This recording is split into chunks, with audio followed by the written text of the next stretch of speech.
Hello everyone, welcome to my channel Vasvi's multiverse. ఈరోజు మీ అందరికి ఒక మంచి కర్రీ చెప్పేస్తాను. అదేనండి నూల్కోల్ కర్రీ.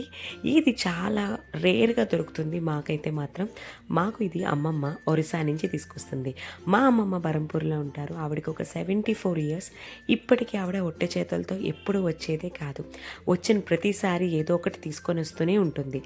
దీనిది మా హస్బెండ్ ఎప్పుడు తినలేదు అని చెప్పి అప్పటికప్పుడు ప్రిపేర్ చేసేసాను. ఎలా చేయాలో ఏంటి ఇప్పుడు చూసేద్దామా. దీనికోసం నేను నూలుకొని కట్ చేసుకొని తొక్క తీసుకొని పక్కన పెట్టుకున్నా. ఆ తర్వాత ఒక కడాయిలో ఒక 3 టేబుల్ స్పూన్ ఆయిల్ వేసుకొని కొంచెం జీలకర్ర, కొంచెం ఆవాలు, అలాగే కొంచెం కరివేపాకు వేసుకొని బాగా వేయించుకున్నా. అది చిటిపట్లాడిన తర్వాత కట్ చేసి పెట్టుకున్న ఆనియన్స్, పచ్చిమిర్చిని కూడా వేసి బాగా వేయించుకున్నా. అది మగ్గిపోయిన తర్వాత అందులోనే ఒక టేబుల్ స్పూన్ పసుపు కూడా యాడ్ చేసుకొని బాగా కలుపుకున్నా. అలాగే అందులో అల్లం వెల్లుల్లి మొత్తం దంచి ఫ్రెష్గా వేసుకొని బాగా కలుపుకోవాలి. అది పచ్చివాసన పోయిన తర్వాత నూలుకోలను కూడా వేసుకొని బాగా మగ్గించుకోవాలి. అలాగే ఒక టేబుల్ స్పూన్ ఉప్పు కూడా యాడ్ చేసుకొని బాగా మగ్గిపోయిన తర్వాత అందులో 2 టమాటాని కట్ చేసుకొని మనం బాగా కలుపుకొని అది గుజ్జు వచ్చేంత వరకు మగ్గించుకోవాలి.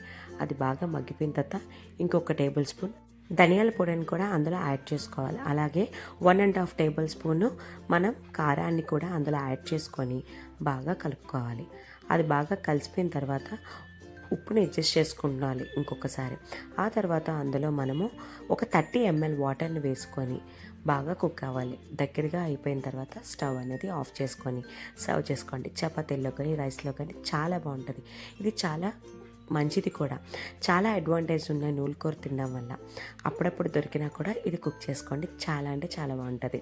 మీకు ఈ వీడియో కానీ నచ్చినట్టయితే like and share and subscribe. Please subscribe to my channel. Thank you so much.